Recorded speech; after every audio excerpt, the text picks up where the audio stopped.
All right, so Lance Cottrell, thank you very much for joining the podcast today. It's great to have you. You've got an incredible background, great story. Really looking forward to getting some time with you and diving in. So why don't you introduce yourself a little bit? Tell us about yourself, a little bit about your interests and what you're doing, and then we'll go from there. Sure, yeah, absolutely. So I started my first company while I was doing my PhD in astrophysics down at UCSD.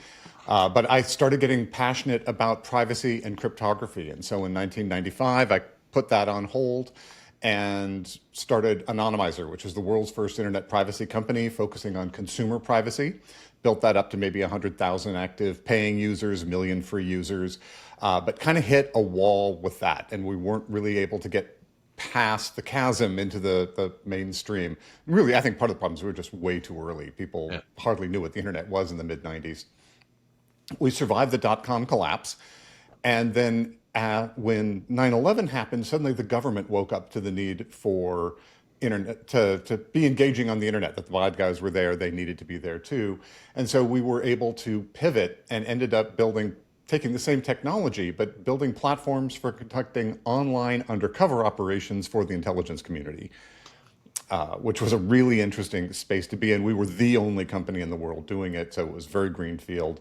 And I took that, then that took off like a rocket, and we ended up selling to a intelligence community focused systems integrator in 2008 because I'd managed to pivot my way out of my own area of expertise. Right? I don't come from the government. I don't know that world. Once I exited, I was in DC for a couple of years for that, moved out to wine country, bought a vineyard, and started getting involved in angel investing. And so I've been doing that actively since 2012. And I'm now president of the North Bay Angels and really spend all of my time working with startups. Very good. All right, we gotta dive into the winery part of this discussion at some point, but we can save that. So from launching Anonymizer in the mid '90s and struggling to having the event on 9/11, which we're rapidly approaching again, and you then turning this over and moving to DC and kind of finding the home for Anonymizer. That had to be a pretty crazy experience getting into the intelligence world from astrophysics. I mean, it was very strange, and especially really from a privacy perspective, because I started this because I was really passionate about privacy and concerned about the issues with the amount of sort of surveillance that was enabled by the internet and how everything's being tracked. Going from there to getting polygraphed for my top secret security clearance was a very strange transition. Yeah, that's crazy. Yeah, I remember those wild days, right? So I was an internet pioneer myself, and it was wild, right? I mean, I got into hacking and kind of exploiting games and all the stuff that was going on online. And man, once I had your IP address, I could just do all kinds of crazy stuff to you, right? And we were taking over machines, and it was like you said, it was kind of a crazy time. And then everything's really changed since then. And now my current company, the Tech Leads, is doing a lot of work around cybersecurity and helping customers, and mostly around government compliance and FINRA and financial stuff. So I still think there's a lot going on in that space. And then we were talking to a client this morning, and they're still seeing. I mean, they've got people trying to get into their networks like every minute of every day, right? So it's just it's never going to stop, it seems. No, I mean, there's just too much value there. It's too appealing a target. There's a lot of benefit to this kind of hacking, and the systems are so complex. I mean, I think they're almost impossible to secure. I remember there was a great quote from. I think it was the CTO of the NSA was speaking somewhere, and he said, "You have the use of your IT systems at the forbearance of your enemies." Yeah. Right. It works because they don't want it not to work. Right. Oh, isn't that crazy? And then them as well, right? So just looking at some of the stuff that's going on, the news around like the Treasury Department, some of the stuff that they were doing on their networks. I was like, oh my God, these guys are, they don't have the ability to read logs. So they're not using like SIEM and SOAR type solutions to go and do real time audits and manage incidents, right? So it seems like the government itself is still, way behind the times, like a lot of, even big enterprises are. So I Well, and think it covers the whole spectrum. I remember we discovered this opportunity in the government because, well, ironically, we were being subpoenaed by the local FBI office. And so we had a couple of FBI agents there from their cybercrime group, and we got to talking with them about what they did. I said, like, look, you guys need to be hiding your identity when you're going after bad guys. You can't be yeah. coming in from an FBI, IP address. And their answer was terrible. Basically, they were saying that on the whole, we don't think the other people are looking. But if they are, we can use the Wi-Fi at the Starbucks down the street. It's like, we need to talk. And they became our first customer. So I was able to take this subpoena and turn it into a government contract. Wow, that's awesome. All right, so tell me about the startup world that you're diving into. It's got to be just fascinating going and looking at some of these smaller companies, and to me, that's the thing I'm enjoying most about having left the corporate space and getting into my own business.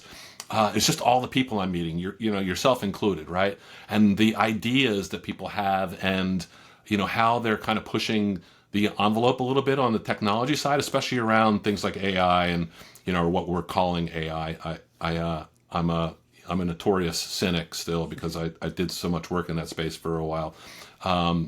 So I'm getting a reputation as being a naysayer, but it's it's still, to me, on the upside of the hype curve. I'm just curious, what your thoughts are on the startup world these days, and if it's oversaturated by AI. It seems like you're kind of investing in things that aren't really in that space. You're doing some pharma stuff, or bio pharma stuff, it looked like, and then some other stuff in security. So I'm curious where your interests are in investing. So as an investor, I'm usually looking for somewhat underserved markets, right? I'm looking in places that are not the current hotness, because there's going to be a million other companies going after it. And usually, there's very competitive investment environments there. The valuations get crazy. And the vast majority of these are going to flame out because you can't have 50 winners.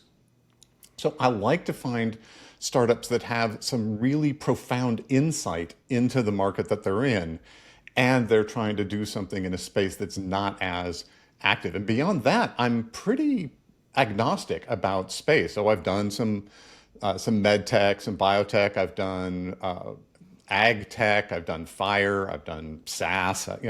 Some security. In fact, security is probably the hardest thing to sell me on because I know too much. Yeah. And so I get really, really cynical about almost every security company that I take a look at. Now, that actually is probably a bad sign that I should learn more about all these other areas and be equally cynical there. But Yeah, interesting.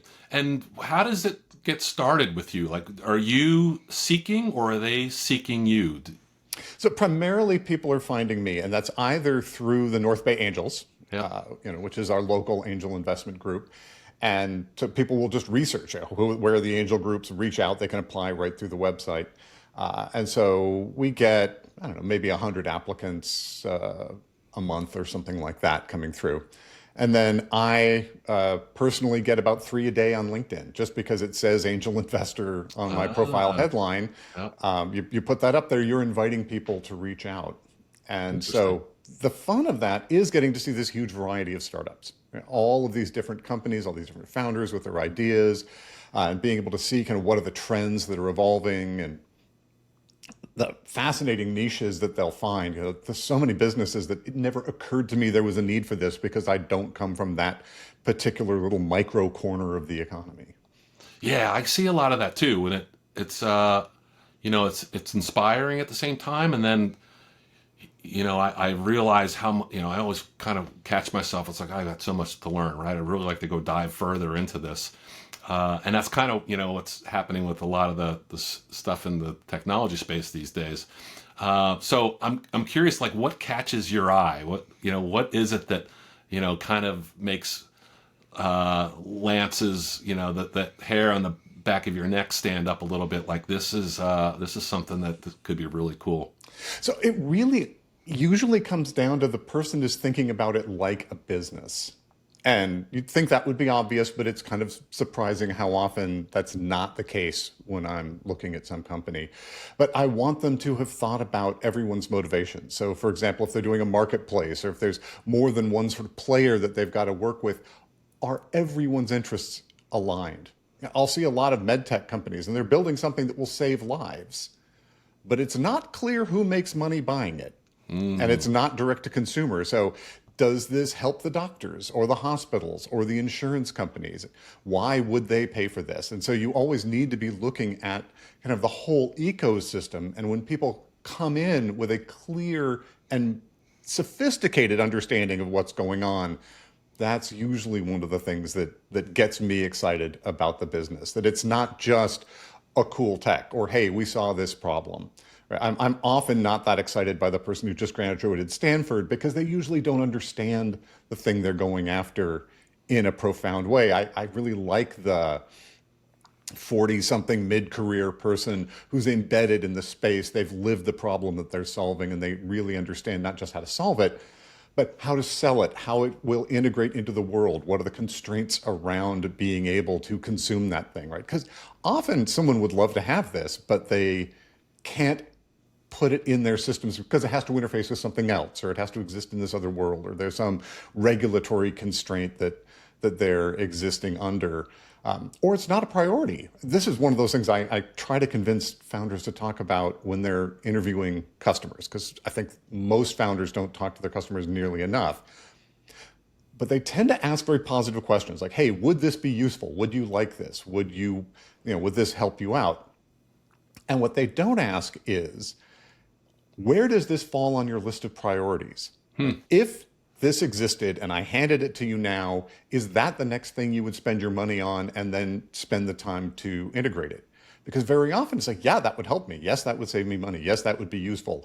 And it's number 80 on my list of priorities, right? I've got these huge arterial wounds that I'm trying to staunch.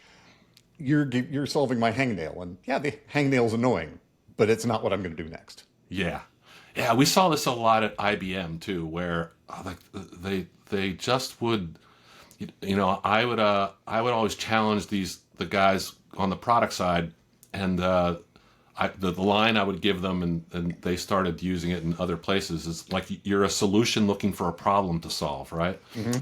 And to me, that's when when I was leading sales teams, that was the thing I would try to get everyone focused on. It's like, where is the problem? Where is the pain with the customer, right? And is the pain high enough that they're going to make a move? So it almost aligns with your, where is this in your priority question? And then from a sales side, kind of focusing on that pain and saying, what's the derivative of that pain, right? So, what does that lead to? So you got exposure, you're not as competitive. So this is the resolution to that pain. And that's, where I see a lot of people struggling as well. It's even guys that I'm working with today. It's like they can't really, enunciate the pain very well back to the customer. And I'm like, that's the thing you got to kind of touch on. Right, you got to speak their language. You use the vocabulary that they're familiar with using.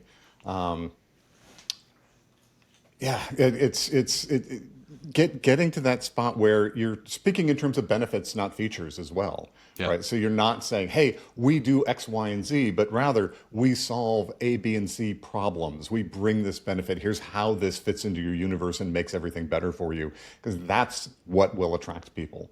Yeah. Even in pitch decks, I see people wanting to put in lists of features or lots and lots of screenshots, and I want to shake them and say, look, I'm not your customer. I really don't care at the pitch level what your product looks like or what list of features you've got.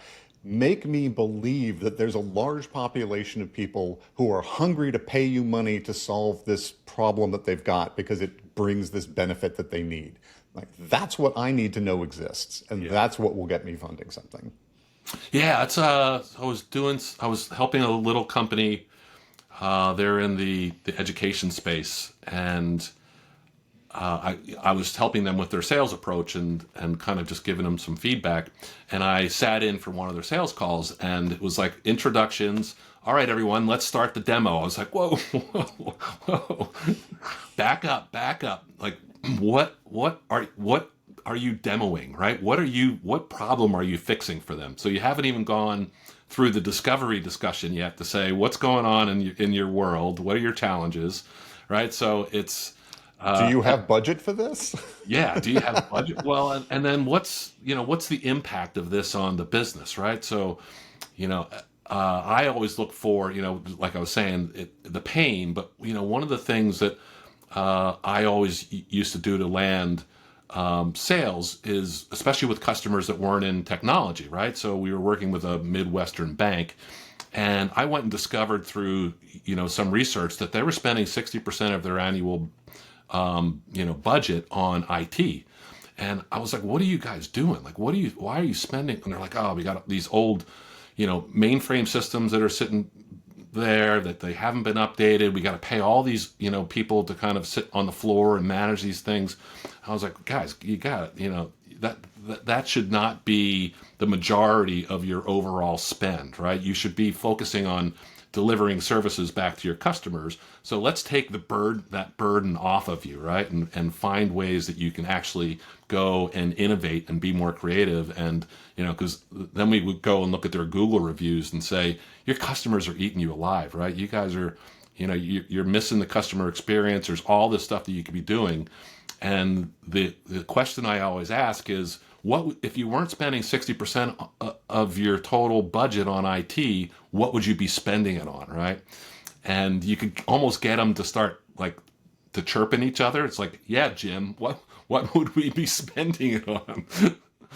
And once you get them going on the internal conversation, then you can really start to expose some, let's call them golden nuggets, right? So Right, because you've got them now almost selling each other about, oh, we could do this. How would this, if we had this benefit, if we had this yeah, thing, we could achieve. And this is one of the things I loved about selling into the kind of government people I was, because it was point of spear operators. So the people I was talking to was not the IT department. I was talking to the person who owned the mission, and the pain points were so explicit. It's not, well, we're going to save you 10% on this line item of your budget. But I remember talked to one guy and said, what is driving this? Why are we having this conversation? Why do you need to buy this? And we're going to make a covert communications tool for them. yeah, And he said, well, we had this group of people that was helping us in this hot, sandy country, and one of them was unreliable, ratted out to the bad guys. The bad guys leaned on the local cyber cafe to install some spyware, and all the rest of the people who were helping us ended up headless in a ditch, and we don't want that to happen again. I'm like, pain point. yeah, yes, Got it. serious pain point. And willing to do kind of whatever it took to solve that problem. And, when you could sort of get to that and really get them to articulate that. Now, usually we're not dealing with something quite that life and death, but, to your point, the more you can really understand how this integrates into their world. And of course, it needs to be much better than the existing solution if you're a startup. Yeah, Because no one wants to buy from a startup. I mean, people love meeting startups. It's fun. They're cool. But they're also probably not going to exist in 18 months. And right. so if you implement this, you may need to pull it back out. So you need to be able to look your boss in the face and say, this was a smart thing to do because it is so much better. It's worth taking that risk that it's going to go out of business, or it's going to be kind of weird and funky, and it's going to evolve over time. And we're fine with that because it's 10x better than what we're doing. Right. Well, I don't want to pay to be your beta tester, right? Is the way we used to say it. So Yeah. So, one of the things I noticed about our backgrounds are similar, but you kind of made the jump from, not only astrophysics, right, into cybersecurity and, all the stuff with government. But then, you made a shift into sales, your own business running. Just tell me about your experience as a technical person, kind of making the leap back into the business side. Because I think, we touched on it a little bit when we talked before starting the recording. That's one of the things you see people struggling with, right? Is the technicians aren't very good at the business part of the house. So what what in your background was it that do you think made you kind of do well on the business side as well? Was there something there that kind of helped you flip the switch? So I think what I had was I was so early to market that I had a couple of years to sort of flail around and work out what I was doing because I didn't have it for sure. I mean, and I made, if there's a technical founder mistake that you can make, I guarantee you I made it at some point in there. Um, but I did try to really make an academic study of it because that's sort of my background. So thinking hard about how do you manage people? How do you think about the economics of the business? How do you do marketing? And then recognizing where my weaknesses were and hiring those in, bring in the marketing people, bring in the communications people. But I also, in terms of just direct communications, had this really fortunate high school job.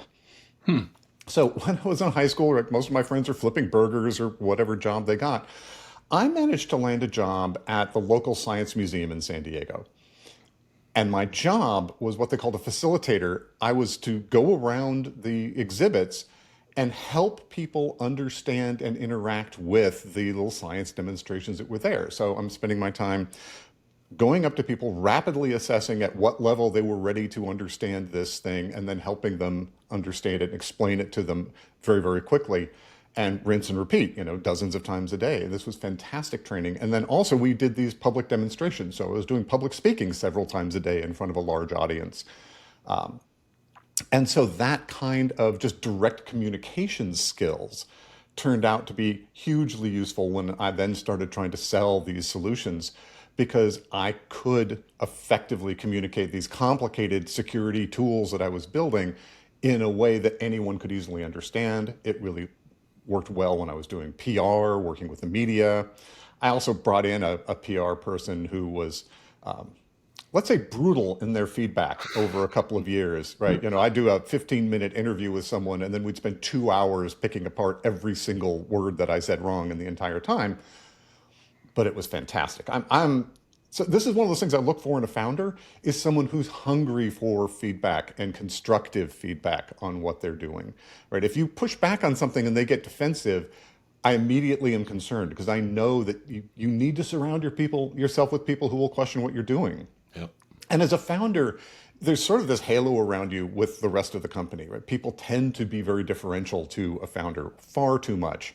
I remember I would have these experiences where I'd walk into a room and I would have had some kind of harebrained idea and I'd throw it out there and everyone would be like, oh, that's a great idea, boss. Like, wait a minute. I know this is not a great idea.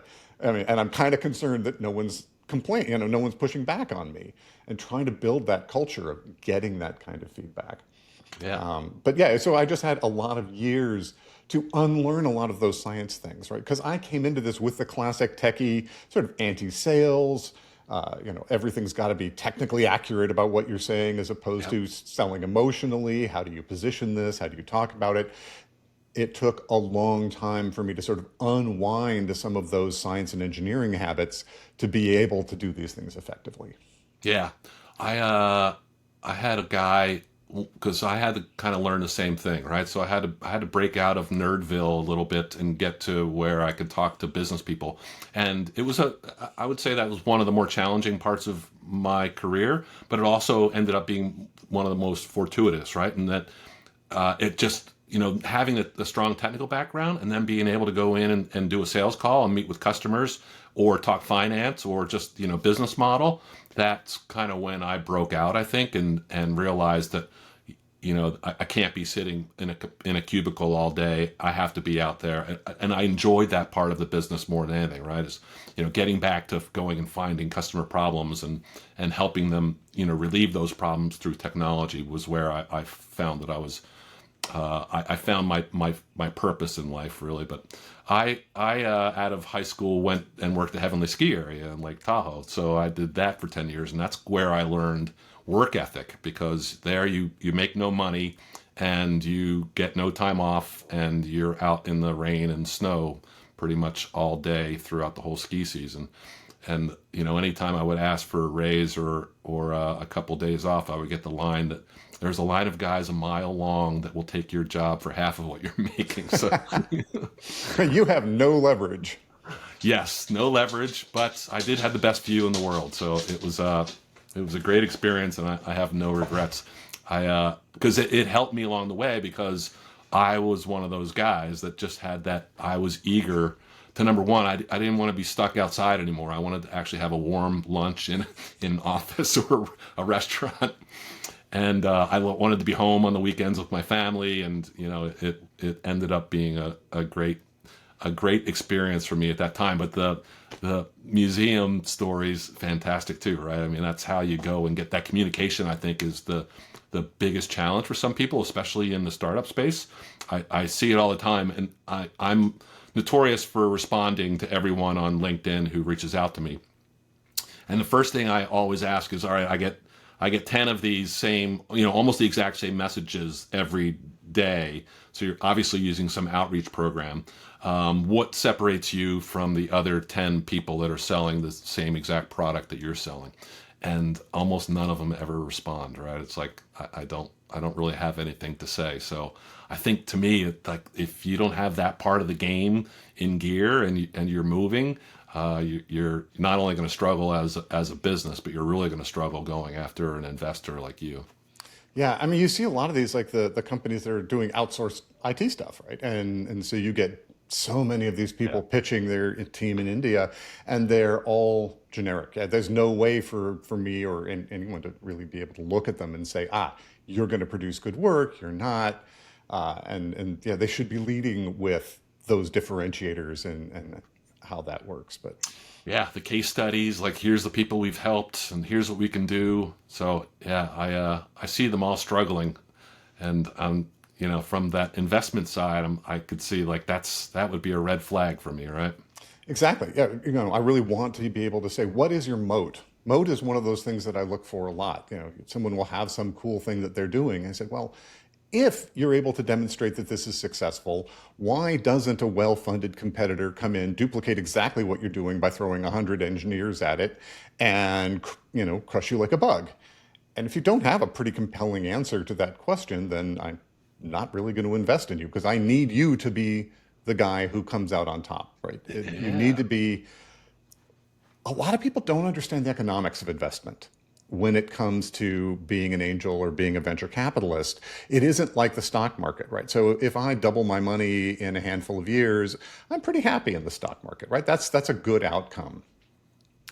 And then they get kind of bent out of shape when I tell them that I won't look at them if they can't give me 50 to 100 times my money in 7 years. Yeah. And they're like, what? Are you the greediest person on the planet? I mean, what's wrong with you? It's like, what? It's 7 to 10 years before I get my money back. So everything needs to be divided by roughly 10 in terms of annual returns. And then you need to remember that 80 to 90% of the investments I make will go to zero, right? It's super high risk for me. So my hope is that if I invest in 20 or 30 companies, one or two of them will be successful, and that one or two need to give me enough returns that I'm beating the stock market by a fairly reasonable amount in exchange for this crazy risk and illiquidity and everything else. And that's where that works out, is you need like 50 to 100x returns from the winners. And Yeah. so you can only invest in companies that have a good chance of becoming a billion-dollar company before they exit.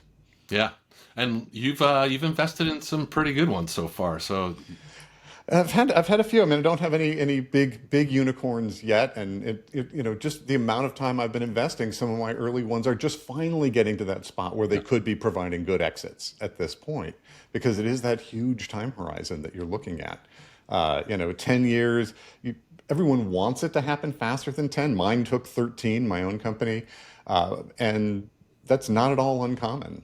And yeah. now with the IPO market and things like that, it's often taking much longer to reach liquidity, because people don't want to necessarily go through the IPO. The IPO is not a great path. If they're not a good exit candidate for acquisition for cash or from a public company, then you're still tied up. And how do you get that money out? So it's an interesting space. I mean, you look at some of these AI behemoths. There's no sign that any of them are looking to become public companies and be freely traded or something like that. Yeah, I noticed that too. It reminds me of, you mentioned the .com bust, right? It reminds me of, right before that time where you had all these different IT companies, and then in the search space, especially, right? You had Yahoo, you had Lycos, you had all web crawlers, and I just remember how many different versions of it there were. And then after the .com crash, there was one, right?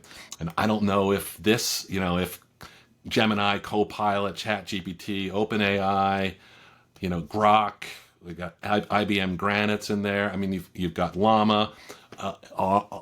Is there going to be that level of consolidation where there's one winner at the end of the day for that model? And you know, It's an does interesting question with consolidate? AI because they are, unlike search, they are revolutionizing in a way, right? Each new generation of model is substantially different. So even if you lost the last generation race, if you can do better in the next one, as long as you've got deep enough pockets, potentially you can move because I think there's not a lot of stickiness to it, right? Yeah, There's no reason to really get attached to one horse. Most people I know who are doing using AI in their systems are building it to use several and freely switch between them, right? It's all API driven, and they're pretty agnostic about which particular one they use. So it's a interesting problem that it is this core fundamental technology, but it also has very weak differentiation and stickiness. So I'm more interested in the people who are doing interesting things with AI, right? Either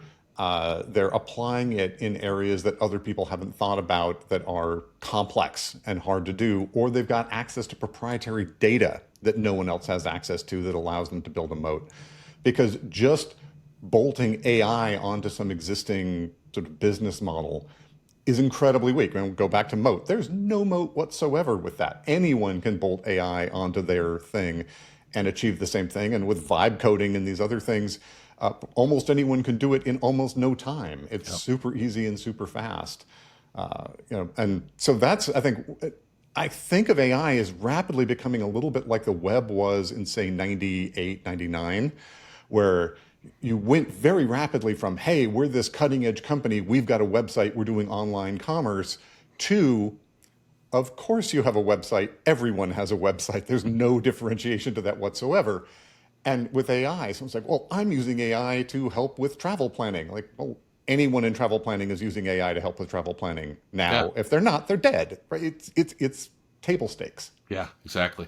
And the thing I'm starting to see as well is, well, to your earlier point, like even some of the work we're doing in one of the companies I'm working with, I can bounce to different models just with a simple IP address switch, right? So, I mean, as long as the prompt interface is there, then I can start measuring results, and it's really just that easy, right? So as long as I have an account set up, I can bounce between 6, 7 different models in a day and run test cases and see who comes back with the most accurate responses. So it really is that easy, right? Yeah. And then the technology part of it, or the uniqueness part, I to me it's that data, right? That's where you have that proprietary data, and that becomes your moat. I think that's where I'm seeing some of the biggest benefits and some of the companies that are starting to stand out in that space. So I think that's just a great point. Yeah, I mean it's interesting that there's definitely been this gold rush kind of thing happening, and you've seen a lot of crazy valuations, and it does remind me of a lot of the companies that back in '99, coming into the 2000 .com collapse, where you're like, wait a minute, there just isn't much there, and but it is buzzword compliant and it's right on the right spot on the hype cycle, but at the same time. It is evolving so fast. I mean, AI is so much better now than it was 2, 3 years ago. Yeah. And the rate of improvement is really shocking. I mean, there's no question that it's going to revolutionize things. And the ability for someone in a startup who's non-technical but really understands a business problem to build an app to solve it by themselves without really learning all of the technology is becoming very viable as Yep. an approach. Certainly, at least to getting you the 1.0, maybe even the 2.0 versions of your product. Eventually, you probably want to have someone who knows what they're doing to really make it scalable and hardened. And I suspect we're going to see some huge tsunami of security issues with all these vibe coded programs. Yeah. Yeah, I absolutely see that, right? And yeah, in fact, that's some of the stuff that we're we're already starting to get, a request for help with is, all right, we don't, we built an app, but we have no idea what we're doing, right? And the data structures are all wrong. People are using terminology that we don't understand. So it's creating its own nest of problems for the space. So Yeah, there'll be a lot of technical debt out there for people to clean up. yeah, exactly. And then now you got different language. You got React on the front end. You got Node on the back end. How do I run this thing? How much am I going to pay to run it?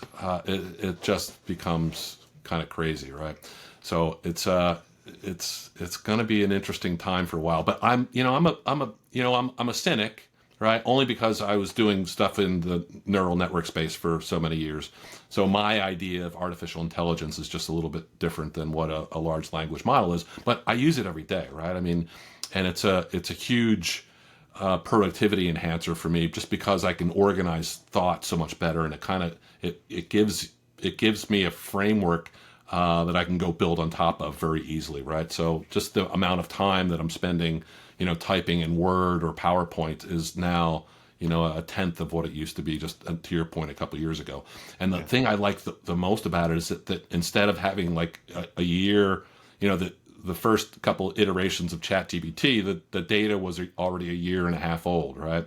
So now it's started to be, updated more frequently, and I think that's one of the big progressions you're starting to see is that you can start asking it, what should I do with a certain stock today, right, in real time, and it can give you some level of prediction as to where that's going to go in the next hour or two based on real time data. So they're definitely Right, because they're plugged into the web. They can actually yeah. go out and pull down, they can do a search, get the current data, find out what's going on, and then spit things back out. I mean, I've seen even interesting uses of it for analyzing things. Like I had a friend sent me an email and goes like, I think this email is a scam email from a fake source, but I'm looking at the headers and I can't work it out. Huh. And I just copied the entire raw source of the email, dropped it into Chat GPT and said, analyze this and tell me whether or not it looks like it's from a fake source and where. And boom. Like, well, that was easy. Wow, that's great. I got to try that because I've been getting hit with a bunch lately. So a new little phishing scam I saw. Yeah, I mean, and it's one of those surprising things, but because it has this really good analytic capability, it can go in and it'll look at every single little detail in the headers where, human eyes tend to glaze over pretty quickly. Yeah. Right, attention becomes a big problem with these things. I mean, I've seen a lot of security companies starting to move in an AI direction to try to augment, the humans who are looking at the dashboards because it's really difficult to maintain the right kind of focus over time. Yeah, I see it getting integrated into those types of products as well, just being able to do the analytics more in real time, as opposed to, we got something popped up in a log someplace that, here's an alert, go take a look at it. Like, go and, the agentic portion of it Right, right. is like, go and take these steps, right? And shut down this port or this access into, this particular server. And that's where I see some potential. And then the other thing, the scary part of it is the monetization, right? And how that starts to affect the results you get because you're already seeing the click throughs in Google and those things start to be reduced, right? So Right.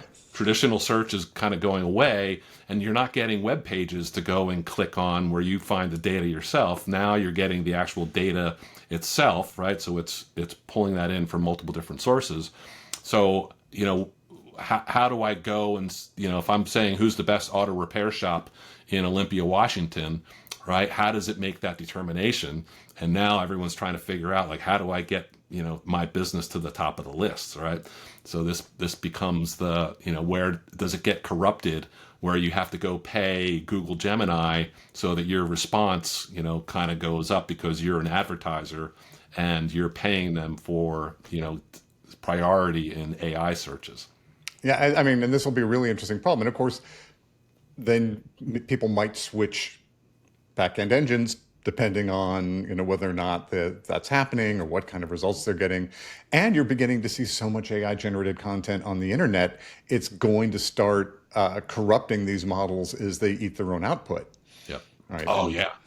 Yeah, that's already starting with sales, right? Is that AI agents are calling, so there was a big announcement that Apple is putting an agent on your phone so that it can answer the phone for you and have the first part of the conversation and determine if it's a sales call or not, right?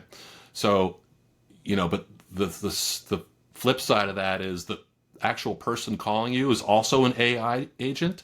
So now you've got an AI agent answering the phone for an AI agent and them having a conversation without anyone, even being involved. And at a certain point, it gets to like, all right, so why are we even doing this anymore, right? Nobody's even communicating. So it's going to be curious to see how this goes. Yeah, and I have a weird enough background that I can usually spot AI generated stuff because they're Yeah. scraping my LinkedIn and it's not quite matching what they expect. So it's always a little weird and that triggers it. But I suspect they're going to get better over time at managing those sorts of things. Authenticity is a big thing, right? And I see it every day as well. It's like, guys, these messages just suck. I mean, I know you didn't go to NC State in 1986, and you didn't know there was no rotundra back then, right? So it's like it's just crazy what some of the stuff they come up with. So, but I'm enjoying the whole transformation, right? So I think that's the right word, and it's really kind of cool to see how it all goes down.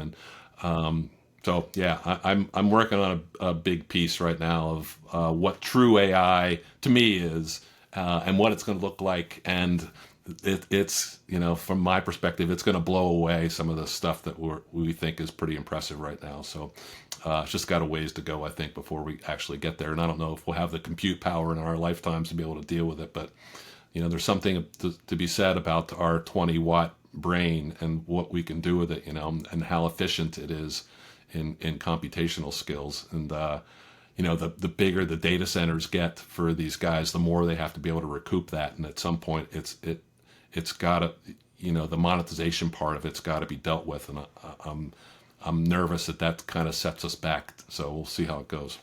It'll be interesting, yeah, because you can't pay infinitely amount for the answer. There's got to be some limiting factor of how much value is this bringing, and does it Yeah. allow you to pay for the amortization of all the equipment plus the power requirements plus the environmental impacts.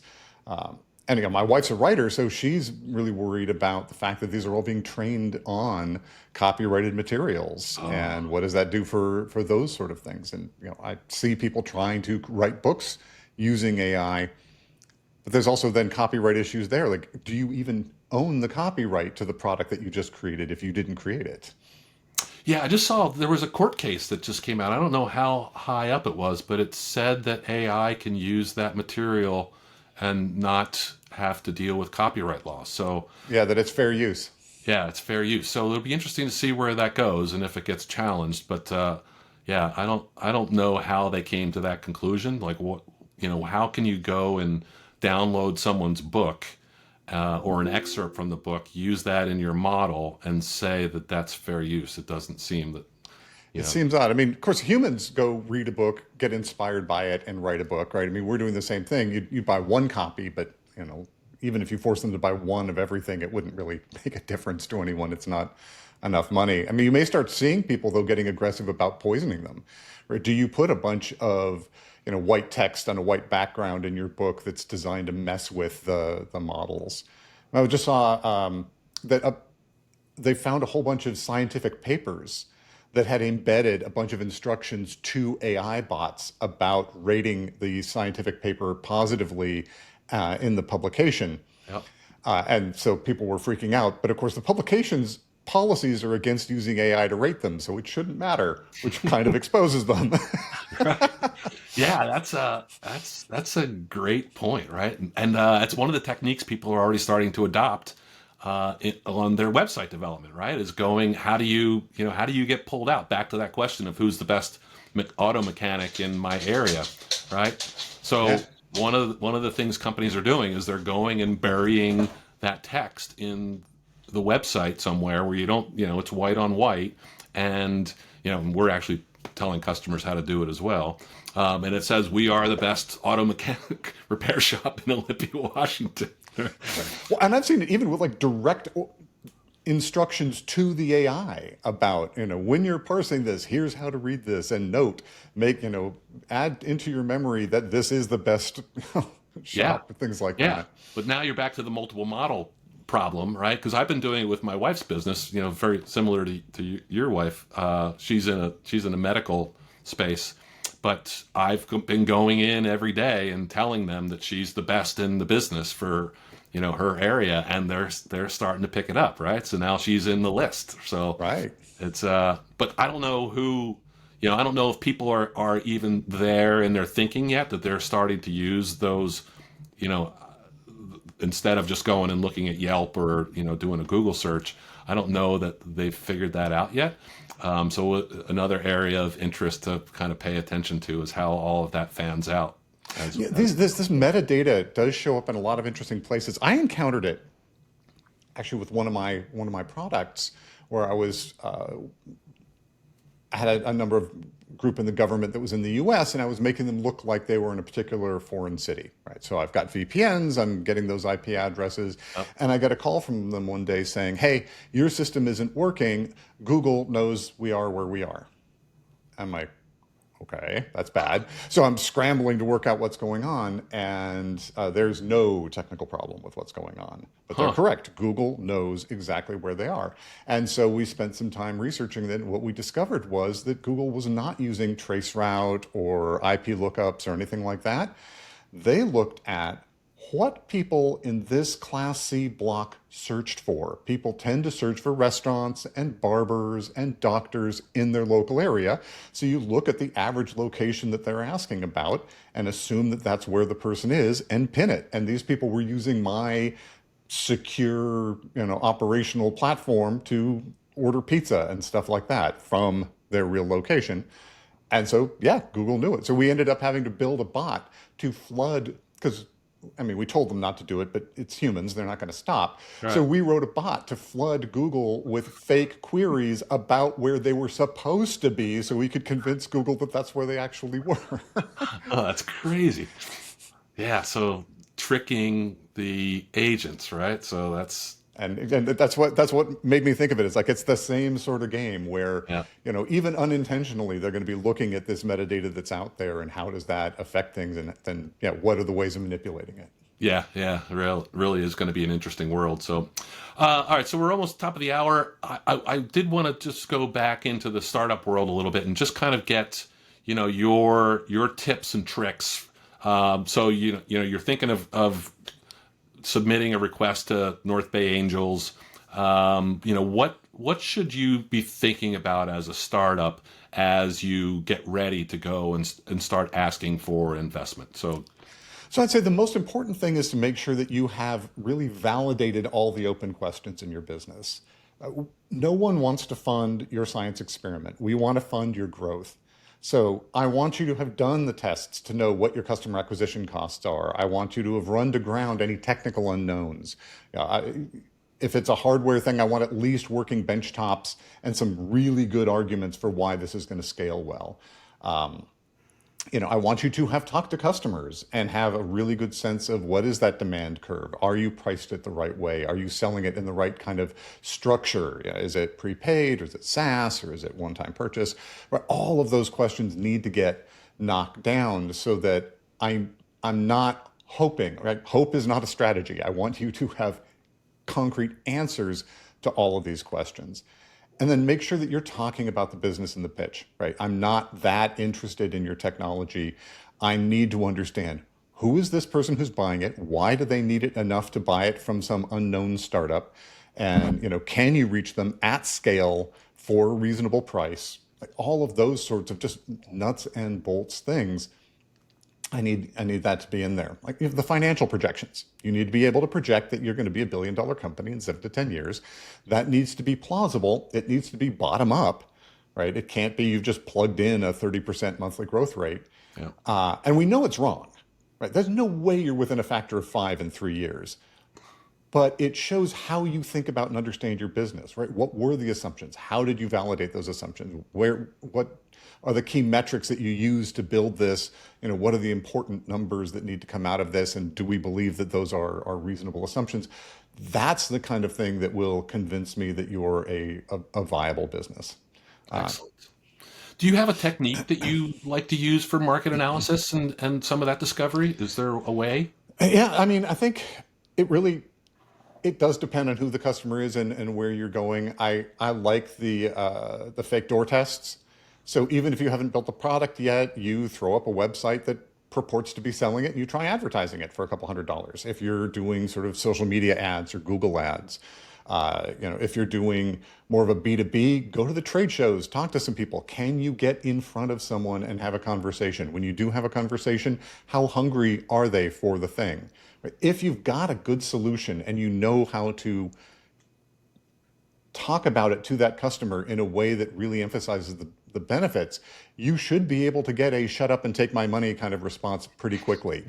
And if not, right, if you're trying to push them, hey, you really should want this, then you need to go back and refactor what you're doing until you get that reaction. Like, oh my God, if this existed, I would want this tomorrow. This is one of my top priorities. Those are the sort of things that convince me. And so then you just need to be able to show that that exists. Right? That is what the key to the pitch is. Now, once you get through the pitch, I'm not going to invest in you after the pitch. We're going to have another conversation. We're going to start due diligence. Now we're going to start digging in more detail, looking at the product, kicking the tires, talking to potential customers, and really making sure that everything you said was true. But that first gate is going to be on that pitch. Gotcha. And then what's your recommendation for digging the moat? Because I love that term, first off. And it seems like that's as it was spinning through my head as we were talking, I was like, that's got to be one of the biggest challenges, right? How do you protect against someone else just you picking up the idea and saying, yeah, I could develop this on myself with vibe coding in half an hour, right? So how do you recommend thinking about that problem? So it really is very dependent on the kind of business that you're building and the kind of solutions that you're creating.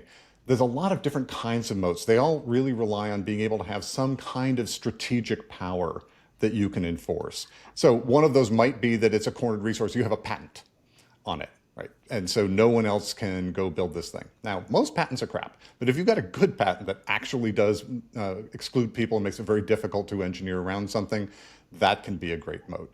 You might have trade secrets. You've got expertise in-house that other people don't have, and that is very difficult to create. You've got the rock star team. Network effects can be a big one. So if you're first to market and you're social network kind of business, the value you have scales like the square of the number of users you've got. So if you can grow fast, it's very difficult for a next entrant to come in. Stickiness, it's really painful to remove you. So if you've got first mover advantage, you can grab a bunch of market, and by the time someone comes in, it's very hard to displace you. So there's a lot of different ways it can work, but it is worth spending some real time thinking about, okay, how can we hold this market share? And is it real? I mean, I think there's a real tendency to kid ourselves about a lot of aspects of the startup world. Yeah. And it's bad enough that I'm investing money. You're investing the next 7 years of your life and blood, sweat, tears, right? It's a huge endeavor. You should not do that on a whim. You want to make sure that all of these things are true as well. I think more founders should be thinking like investors in terms of investing their own time and money. That's a great point. And then what type of company, because I've always kind of been of this frame of mind, and granted, I'm later in my career, so my financial means are a little bit different than they were in the past. But I don't, I want to avoid having to go and need investors, right? So I'm just curious, like, is there a a path to going out for investment that is different? I mean, would you tell someone to just stay on the path you're on and bootstrap as much as you can, and then if the need for investment comes, it'll come, but do it as long as you can on your own.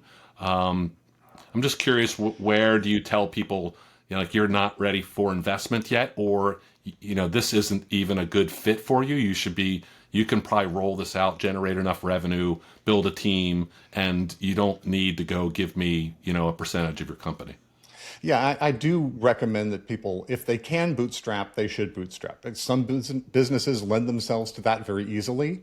Others, there's a huge lift. You actually have to build some really substantial thing before you can make dollar one Yeah. on that business. And so that may absolutely necessitate it.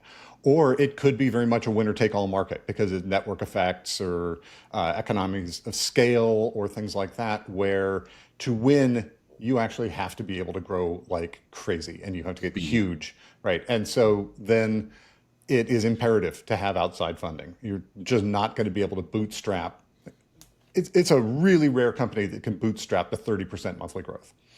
Right. And I use that term a lot because that is kind of the magic number for the A round for venture capital companies is they want to see you growing 30% a month, Yeah. which is a terrifying rate of growth. That company's doubling regularly. And so you are making a Faustian bargain. So it's important to really think about it because once you take that first investment, you are making a commitment to grow on that kind of explosive path that coming out as a $50 million company is not really a great outcome for that investor. They're not going to be happy. They're going to push back. And you personally, that could be a fantastic outcome. And so it's worth really thinking about whether you'd be happier bootstrapping this to a several $1 million outcome for you versus the boom or bust, because your incentives are not aligned. People like to say, well, they're investing in you. You all have stock in the company. Therefore, you're on the same playing field, but you're not. The investor is investing in 20 companies and hoping that one of them wins. Right. You are betting your entire decade on one company with a low probability of success. It's a radically different story. Yeah, that's a scary proposition, I'm sure. It is, but and it's insane. The whole process of starting a company is patently an insane thing to do. I'll tell people, like, if you can picture life without being a founder, I recommend you not be a founder. Okay. This only makes sense if this is the direction that it's inconceivable that you wouldn't be doing this. Then yeah, jump in. And the other case, enjoy the journey. Because the odds are it's not going to be a great outcome, right? Statistically, 80% not doing all that well. So you should be learning. You should be having fun. You should be doing things that matter to you. You're not just grinding some widget, but you're having an impact in a way that's personally meaningful to you in some way. That's what gets you up. Like, I was super passionate about privacy. And so even if things had exploded, I still would have had real impact. We were the first movers out there. We were making this issue of internet privacy and anonymity front and center and getting it onto the newspapers and making people engage with this question. That would have been valuable even if there hadn't been a big payday at the end. Excellent. All right, so what's Lance Cottrell reading and listening to these days? Of course, I'm reading and editing my wife's horror novels, but Horror novels, really? yeah, they're Lovecraftian horror. Oh, nice. HP. HP, yeah, third book's coming out in September. Wow. So there's a lot going on there. Reading the Expanse series of novels right now. Certainly do a lot of sci-fi fantasy kinds of things. And then from a podcast point of view, right, I'm always listening to other investors, other founders talking about the approaches that they're taking to building their companies and so forth. Excellent. Yeah, so I'm an H.P. Lovecraft fan. I love the Expanse series as well. I haven't read them as much, but I watched the whole series on Prime. So definitely one of the most authentic space science fiction adaptations ever out there. So yeah. Yeah, exactly. And certainly, with my physics background, I really appreciated that. They only took sort of one major liberty, which was coming up with a fusion drive, which was improbably efficient. But other than that, they're doing things the hard way. They're puttering around under high G acceleration trying to get places fast. Yeah, I loved all the, the torturing the guy by just leaving him in one gravity, right? Or, Oh, right. Earth's gravity. That was, mind blowing, right? That you start living out on these outer belts and the force of gravity becomes something incredibly painful. That's right. Yeah. If you're born and raised out there, your body just cannot handle some of these things. But yeah, I mean, there's just so much to read. So much content being created these days. It's always feels like there's this huge river running by, and you're just picking out little bits with a teacup, but you're missing out on the vast majority of everything. Yeah, well, I'm going to go look up your wife's book because I'm getting ready to take a little vacation. And one of my favorite, I don't typically read fiction during my regular life, but I love a good horror novel. So I'll go check her out. What's her first name? Barbara. Barbara Cottrell. Okay. Sounds awesome. Lance, thank you very much for the time. It was a great conversation. I really enjoyed getting to know you and talking about your background. So, Awesome. Yeah, no, this was a lot of fun. Thanks for having me. yeah.